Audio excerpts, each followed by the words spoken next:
మీ పిల్లల డాక్టర్ కల డబ్బు వల్ల ఆగిపోవద్దు. కేవలం 18 లక్షల నుంచి MBBS విదేశాల్లో. అందరికీ నమస్కారం. నేను శిరీష. ప్రస్తుతం మనతో పాటు ఉన్నారు ప్రముఖ జ్యోతిష్య వాచస్పతి బ్రహ్మశ్రీ పోతుకూచి చంద్రమౌళి శాస్త్రి గారు. గురుగారితో మాట్లాడదాం. నమస్కారం గురుగారు. ఓం శ్రీమాత్రే నమః. గురుగారు, ఆగస్టు మాసంలో వృశ్చిక రాశి వారికి ఎలా ఉందంటారు? ఎలాంటి జాగ్రత్తలు తీసుకోవచ్చు అంటారు? ఆర్థిక పరంగా, ఆరోగ్యపరంగా ఈ మాసం వీరి యొక్క గ్రహ గోచారం ఏంటి ఒకసారి తెలియజేయండి. అమ్మ, మనకి వృశ్చిక రాశి వారికి ఆగస్టు మాసంలో గ్రహాల యొక్క గోచార స్థితిగతులను కనుక చూసుకున్నట్లయితే వీరికి వృశ్చిక రాశి వారికి ముందుగా మనం సూర్య భగవానుడిని చూసుకున్నట్లయితే ఆగస్టు 16వ తేదీ వరకు ఈయన భాగ్యస్థానంలో ధనాధిపతి అయినటువంటి పంచమాధిపతి అయినటువంటి గురుడితో కలిసి ఉన్నాడు. ఆగస్టు 16 వరకు. ఎందుకంటే మనకి ఆయన సూర్య సంక్రమణం అని జరుగుతూ ఉంటుంది.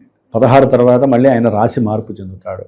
కాబట్టి 16 వరకు ఏంటంటే వృశ్చిక రాశి వారికి ఆరోగ్య విషయంలో కానీ తండ్రి గారి విషయంలో కానీ కొంతవరకు అనుకూలమైనటువంటి పరిస్థితులు కలుగుతాయి. ఇక కుజగ్రహ భగవానుడు ఈయన ఇప్పటి వరకు సప్తమంలో ఉండి ఆగస్టు ముందు వరకు భార్యాభర్తల మధ్య, వ్యాపార వ్యవస్థల మధ్య, వ్యాపార భాగస్వాముల మధ్య, వ్యాపారాల్లో నష్టాలు, కష్టాలు, పెట్టుబడులు ఎందు ఇబ్బందులు, సంతానంతో గొడవలు, లేకపోతే అప్పుల బాధలు ఏవైతే పడ్డారో అవన్నీ ఇంకొంచెం సమస్యాత్మకంగా మారే అవకాశం ఉంది వృశ్చిక రాశి వారికి. పెరుగుతాయి.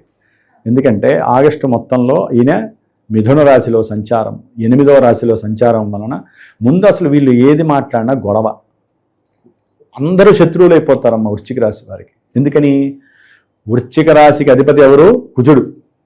ఈ కుజుడు ఇప్పుడు ఆ ఇంటి అధిపతి బాగుంటేనే కదా అన్ని బాగుంటాయి, అందరూ బంధువులు అవుతారు. ఊర్లో బయట వాళ్ళందరూ కూడా బంధువులు అవ్వాలన్నా, అవతల వాడు వీడికి ఏదైనా సత్కారం చేయాలన్నా, వీడికి డబ్బులు ఇవ్వాలన్నా, వీడు అనుకున్న పనులు కావాలన్నా ఈ ఇంటి అధిపతి మంచి స్థానంలో ఉండాలి. ఈయన వెళ్ళి శత్రు స్థానంలో ఉంటున్నాడు. 8వ రాశి ఎలాంటిదంటే అమ్మ మృత్యు రాశి, అంటే ప్రమాదాలు సూచిస్తాడు. ఈయన ఆధిపత్యం ఏంటి? రాస్యాధిపత్యం. అంటే ఆరోగ్యాన్ని తీసేస్తాడు, అంటే అనారోగ్యాన్ని ఇస్తాడు, ఆపరేషన్స్ చేయిస్తాడు. అట్లాగే 6వ స్థానం ఏం తెలియజేస్తుంది? శత్రు రోగ రుణస్థానాన్ని చేస్తుంది. ఈ స్థానాధిపతి మంచి స్థానంలో ఉంటే పర్వాలా, కానీ 8 శత్రుక్షేత్రమే. దానివల్ల ఏంటంటే ఎక్కడో అక్కడ శత్రువులు, అదే ఎట్లా బంధువుల్లోనే ఆగంతగా అంతర్గత శత్రువులు ఎక్కువైపోతారు. వ్యాపార వ్యవస్థలో ఉన్నటువంటి వాళ్ళు శత్రువులు అవుతారు.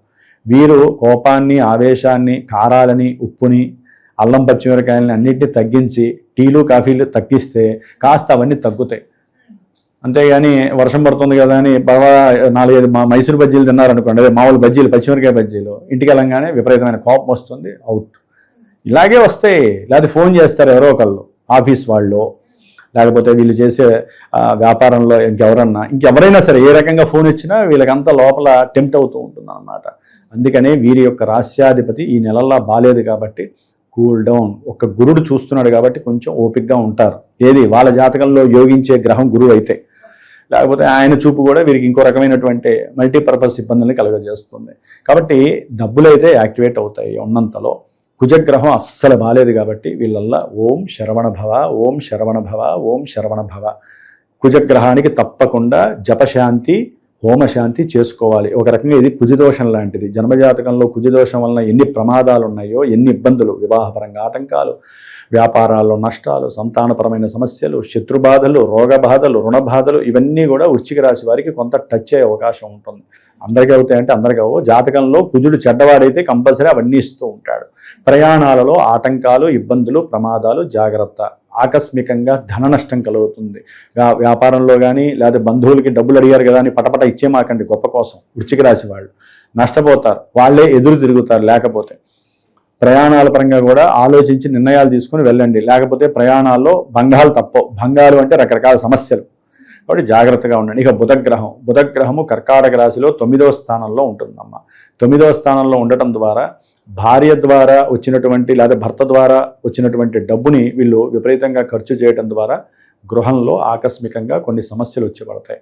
అట్లాగే స్నేహితులతో చక్కగా దూర ప్రయాణాలకు వెళ్ళటానికి డబ్బు ఖర్చు పెట్టడం, దాని ద్వారా భార్యాభర్తల మధ్య కాస్త సంక్షోభాలు ఏర్పడటం. బుధగ్రహం అక్కడ ఉండటం ద్వారా ఎక్కువ ప్రయాణాలు ఎక్కువ జరుగుతూ ఉంటాయి. ఆకస్మికంగా వెళ్తూ ఉంటారు. ఫ్రెండ్స్తో ఎంజాయ్మెంట్ కోసం వెళ్తూ ఉంటారు. లేకపోతే సంతానం కోసం దూర ప్రాంతాలకు వెళ్ళి హ్యాపీగా సంతానం ఇంట్లో అంటే వాళ్ళ ఇంట్లో ఏదో ఒక శుభకార్యం జరిగిందనుకోండి, శ్రావణ మాసం పూజలో లేదా గృహప్రవేశాలు, చక్కగా ఆనందంగా ఉండేటటువంటి పరిస్థితి, ఇవన్నీ సడన్గా జరుగుతూ ఉంటాయి అమ్మ. ఆర్థికంగా కూడా మంచి లాభస్థితి. అసలు వృశ్చిక రాశి వారికి బుధగురులు కలిశారంటే అమ్మ, వీళ్ళ తెలివితేటలు, వీళ్ళు ఏదంటే అది మనసులో మాట కూడా అవతల వ్యక్తికి చక్కగా తీయగా వెళ్తుంది.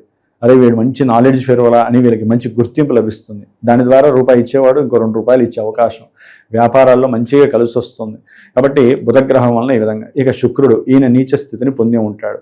భార్యాభర్తల మధ్య కోర్టు సమస్యలు కంపల్సరీ వచ్చే అవకాశాలు ఉంటాయి, జాగ్రత్తగా ఉండాలి. వృశ్చిక రాశి వారికి సప్తమాధిపతి, అంటే ఒక రకంగా చెప్పాలంటే బయట వాళ్ళతో కూడా వీళ్ళు జాగ్రత్తగా ఉండాలి. అంటే బయట వాళ్ళు అంటే ఏంటి, వ్యాపార పరంగా ఎవరైనా వ్యాపారం చేస్తున్నారు, స్త్రీలు వస్తారు, ఎవరైనా లేకపోతే పురుషులు వస్తారు, వాళ్ళతో జాగ్రత్తగా మాట్లాడకపోతే కోర్టు దాకా వెళ్లాల్సి వస్తుంది. కాబట్టి వీళ్ళు చూసే దృష్టి కానీ, వీళ్ళ యొక్క ఆలోచన కానీ, మాట్లాడే తీరు కానీ, ఇటు ఇంట్లో భార్యతో కానీ లేకపోతే కుటుంబంలో వ్యక్తులతో కానీ, ముఖ్యంగా స్త్రీలతో జాగ్రత్తగా లేకపోతే కోర్టు సమస్యలు, అనవసరమైన గొడవలు, ముఖ్యంగా ఫ్రెండ్స్ ఎవరైతే ఉంటారో స్త్రీలు, వారు డబ్బులు తీసుకొని మోసం చేసే అవకాశం ఉంటుంది. స్త్రీల పరంగా ఎక్కువగా సమస్యలు వచ్చే వాళ్ళలో వృశ్చిక రాశి వాళ్ళకి, మగవాళ్ళకి ఎక్కువగా సమస్యలు వస్తాయన్న. స్త్రీలకైతే కనుక అనారోగ్య సమస్యలు, మెన్సెస్ ప్రాబ్లమ్స్ ఇలాంటివి జరగడానికి ఎక్కువ అవకాశాలు ఉంటాయి. అందరికీ ముఖ్యంగా స్త్రీ పురుషుల్లో పెట్టుబడి ఎవరైతే పెడతారో లాభం వస్తుందని, లాభం రాకపోగా నష్టాలు ఎక్కువ అవకాశము, దాని పరంగా కొంతమంది కోర్టులకు వెళ్ళే సమస్యలు, ఇన్ని రకాల సమస్యలు ఉంటాయన్న. అట్లాగే తండ్రి గారి నుంచి కానీ, ఉద్యోగ వ్యవస్థల నుంచి కానీ ఏదైనా ఆర్థికంగా లాభం రావాలి అనుకున్నా కూడా కొంతవరకు లాభాలు వస్తాయి. ఎవరికైనా సరే ఈ పెన్షన్స్ కానీ లేకపోతే చిట్టిపాట్లు వేసిన వాళ్ళకి కానీ ఇవన్నీ గవర్నమెంట్తో లింక్ వచ్చినా అవన్నీ కూడా కలిసి వచ్చడానికి వృశ్చిక రాశి వారికి అవకాశాలు ఉన్నాయి. అంటే ధనం ఏదో రకంగా మెల్ట్ అయిపోతూ ఉంటుంది, వచ్చేస్తూ ఉంటుంది వాళ్ళకి. సరే వచ్చింది నిలబడుతుందా అంటే వాళ్ళు చర్రాశుల్లో ఉన్నారు, అలా వెళ్ళిపోతుంది. ఏదో ఒకటి గృహంలో ఖర్చులు లేకపోతే వాహనాల పరంగా ఏదో ఒక ఖర్చు వచ్చి అయితే పడుతుందమ్మా. లేకపోతే చలానాలు ఉంటాయి గవర్నమెంట్ పరంగా, బండ్ల మీద, ఇళ్ళ మీద, ఇళ్ళకి కూడా కడుతూ ఉంటారుగా ప్రాపర్టీ ట్యాక్స్, ఇలా డబ్బు వస్తుందో లేదో అలా వెళ్ళిపోతూ ఉంటుంది. అంటే శుభకార్యాల నిమిత్తం కూడా ఖర్చు అయ్యే అవకాశం ఉంటుంది. విశేషంగా ఏదైనా దూర ప్రయాణాలకి ఒక దేవాలయం చూడాలని అప్పటికప్పుడు అనుకోవటం, డబ్బు వచ్చింది కదా వెంటనే ఆలోచనలు వస్తాయి. మనం హిందువులం కదమ్మా, మనకి వేరే ఆలోచనలు ఏముంటాయి, ఆ దేవాలయానికి పోదాం, కాశీ పోదాం, లేకపోతే ఇక్కడికి పోదాం, కృష్ణేశ్వర పోదాము, ఇట్లా బృందావనం పోదాం, ఏదో ఒక తాపత్రయం. అది ఎప్పుడు డబ్బు రాగానే మనం దాన్ని వదిలించుకునే మార్గాలు ఎలా ఉంటాయంటే వృశ్చిక రాశి వారికి 9వ భావం ఏంటంటే మన కర్మ, పూర్వజన్మల్లో చేసుకున్నటువంటి ఆర్జన ఏదైతే ఉంటుందో శుభ ఫలితాలు, ఈ రకంగా దేవాలయాలకి ఖర్చు పెడితే వాళ్ళకి కంపల్సరీ ఫలితం వస్తుంది. ఆ పోయిన జన్మలో చేసుకున్న ఆ కర్మ శుభ ఫలం అంతా కూడా క్లియర్ అయిపోతూ ఉంటుందమ్మా. ఎవరికైనా సరే గుర్తుపెట్టుకోవాలి, మనం చేసే పూజల వలన, మనం ఆరాధించే దేవుడి వలన, మనం వెళ్ళే నదీ స్నానాలు, దేవతల దర్శనాలు, అవతల వాళ్ళని గౌరవించడం, అవతల వాళ్ళకి దానాలు చేయడం, హోమాలు వీటి వలన ఏమవుతుందంటే అమ్మ, పూర్వజన్మలో తెచ్చుకున్నటువంటి కొన్ని కర్మ ఫలితాలు ఉంటాయి, అంటే శుభకర్మ ఫలితాలు, అవన్నీ లెవెల్ అయితేనే మనకి మోక్షం వస్తుంది. అందుకని తొందరగా అందరికీ మోక్ష సాధన రాదు. ఎందుకంటే పట్టుకుంటాం కదా డబ్బుని, డబ్బు డబ్బు డబ్బు డబ్బు పెద్ద జబ్బులా తయారవుతుంది, వదలబుద్ధి కాదు. కాబట్టి తప్పదు. అందుకని డబ్బు రాగానే కొంతమందికి ఆలోచన వస్తుంది, వాళ్ళు గొప్పవాళ్ళు నా దృష్టిలో. దేవాలయాలకు వెళ్ళారు అంటే వాళ్ళకి కలిసి రావడం కోసం వెళ్ళరమ్మా, మనసు ఆ పూర్వజన్మలోది వాసన అలా టచ్ చేస్తున్నారే, వెళ్ళిపోరా, డబ్బులు కవర్ చేసుకో, ఎంతో కొంత మోక్షం వస్తుంది. లేదా మీ వంశంలో వాళ్ళకి మంచి మంచి శుభాలు జరుగుతాయి. ఒక దేవాలయానికి రాగానే కొంతమందికి ఉద్యోగాలు రావడం, ఒక హోమం చేయగానే కొంతమందికి పెళ్ళిళ్ళు అయిపోవడం, ఎందుకవుతాయి? దోషాలు వెళ్ళిపోతే, కర్మలు లెవెల్ అయిపోతే, వెంటనే వీళ్ళకి ఇప్పుడు ఈ కర్మలో వీళ్ళు ఇవి చేసుకున్నారు కాబట్టి వెంటనే భూమి అయిపోతుంది ఆ వ్యవహారం అంతా. అంత యోగాలు ఉంటాయమ్మా, అది చాలామందికి తెలియదు. కాబట్టి వృశ్చిక రాశి వారికి ఆగస్టు 17 తర్వాత కూడా సూర్య భగవానుడు తన యొక్క స్వక్షేత్రంలోకి మూల త్రికోణ రాశిలోకి రాగానే, అంతకుముందు ఎవరైతే ఉద్యోగాలు పోగొట్టుకుని ఉన్నారో, బాధపడుతున్నారో, అరే ఆర్థికంగా ఈఎంఐలు కట్టాలి అంటే, భాగ్యపరంగా ఏదో రకంగా రన్నింగ్ అవుతుంది, గృహంలో ఖర్చులు విపరీతంగా ఉంటాయి, ఏదో రకంగా ఉన్నవి కరగబెట్టుకుంటూ ఉంటారు, దాచుకున్నవి వెళ్తూ ఉంటాయి, ఆర్థికంగా భయపడాల్సిన అవసరం లేదు వీళ్ళు. కానీ ఉద్యోగ విషయంలో కొంతమంది తొలగిపోయిన వాళ్ళు ఉంటారు, ఉద్యోగం రాక ఇబ్బంది పడే వాళ్ళు ఉంటారు, ఉద్యోగంలో డిస్మిస్ అయిన వాళ్ళు ఉంటారు. వాళ్ళందరికీ మళ్ళీ పునః ఆగమన ప్రాప్తిరస్తు అంటే మళ్ళీ చక్కగా ఆయన స్టాండ్ వేసి నిలబెడతాడు. అరే నీకు తిరుగులేదురా, నా ఇంట్లో నేను కూర్చున్నా నా మూల త్రికోణంలో అని సూర్యుడు వెంటనే ఆశీర్వదిస్తాడు. అంతటి చక్కటి యోగం కలుగుతుంది. ఏది జన్మజాతకంలో దీనికి సంబంధించిన భావాలు యాక్టివేట్ అయ్యి దశలు అంతర్దశలు అనుకూలిస్తే సూర్యుడు ఇవ్వాల్సింది ఇచ్చేస్తాడు. కాబట్టి ఇంతవరకు కీర్తి, ప్రతిష్ట, గౌరవము, సన్మానాలు, గౌరవ పురస్కారాలు. ఒకటి కాదమ్మా, సూర్యుడు తన ఇంట్లో ముఖ్యంగా వృశ్చిక రాశి వారికి 10వ స్థానం కర్మస్థానంలో ఆయన స్థానంలో ఉండి వీరు ఏదైతే కోల్పోయారో అన్నీ ఇస్తాడు, ఏదైతే రావాలో అన్నీ వీరి దగ్గరికి చెప్పిస్తారు. చక్కటి కర్మ సాక్షిభూతుడే ఈయన పనిచేస్తూ ఉంటాడు. మరి గురుగారు ఈ మాసం అంతా ఇంకా బాగుండాలంటే ఎలాంటి పరిహారాలు చేసుకోవచ్చు అంటారు? ఏం లేదమ్మా, యాక్చువల్లీ వృశ్చిక రాశి వారికి రాహువు బాలేదు, శని బాలేదు, విద్యార్థులకి కొంచెం ఇబ్బందిగా ఉంటుంది, ప్రయాణాలయందు సమస్య, తల్లి ఆరోగ్యం పట్ల జాగ్రత్తలు తీసుకోవాలి. దశమంలో కేతు ఉన్నాడు, ఒక రకంగా ఉన్నంతలో రవి కేతువుల వలన మంచి సిస్టమ్ ఆపరేట్ అవుతుంది. మీరు అడిగినట్లుగా వీరు ఎక్కువగా కుజుడికి, శుక్రుడికి వీళ్ళిద్దరికీ జపాలు చేయించుకోవాలమ్మా. చేయించుకొని వాళ్ళిద్దరికి సంబంధించిన దానాలు ఇచ్చుకోవాలి, వీళ్ళిద్దరికి సంబంధించింది. ప్లస్ వీళ్ళు కోపంగా తగ్గాలంటే ఇందాక చెప్పినట్లుగా కొన్ని ఐటమ్స్ని తగ్గించుకొని తినటం మంచిది. ఆహార విషయాలలో ప్రయాణాలైన జాగ్రత్త. సుబ్రహ్మణ్యేశ్వర దేవాలయాలకు కానీ అర్ధనారీశ్వర దేవాలయాలకు వెళ్తే భార్యాభర్తల మధ్య సమస్య ఉండదు. దేవాలయాలపైన ఇంట్లో కూర్చొని సుబ్రహ్మణ్యేశ్వర స్వామికి సంబంధించిన అష్టోత్తరం కానీ అర్ధనారీశ్వర స్తోత్రం కానీ చదువుకోవాలి. నిత్యము దీపారాధన చేసుకోవటం, ఎరుపు బొట్టు మాత్రము స్త్రీలైనా పురుషులైనా ఈ కంపల్సరీ పెట్టుకోవాలమ్మా. ఎప్పుడైతే ఈ వృశ్చిక రాశికి అధిపతి అయినట్టు కుజుడు బాలేదో, బొట్టు పెట్టుకోకపోతే వాళ్ళకి ఎన్నో రకాలైనటువంటి సమస్యలు వస్తాయి, అనారోగ్య సమస్యలు, ప్రమాదాలు. బొట్టు వలన ఏంటంటే వచ్చేటటువంటి సమస్యలన్నీ కూడా కొంచెం డైవర్ట్ అయిపోతూ ఉంటాయి పక్కకి. ఏదైనా జన్మజాతకం అమ్మ, జన్మజాతకాన్ని ఈ సమయంలో మనకి కోర్టు సమస్యలు, అన్నదమ్ముల మధ్య విపరీతమైన గొడవలు, ఎప్పుడైతే ఇన్ని రకాల సమస్యలు, ఆపరేషన్స్ వస్తాయో జన్మజాతకాన్ని టచ్ చేయాలి. మనకి సమస్య తట్టుకోలేనప్పుడు వెంటనే జన్మజాతకాన్ని చూపించుకోవాలి.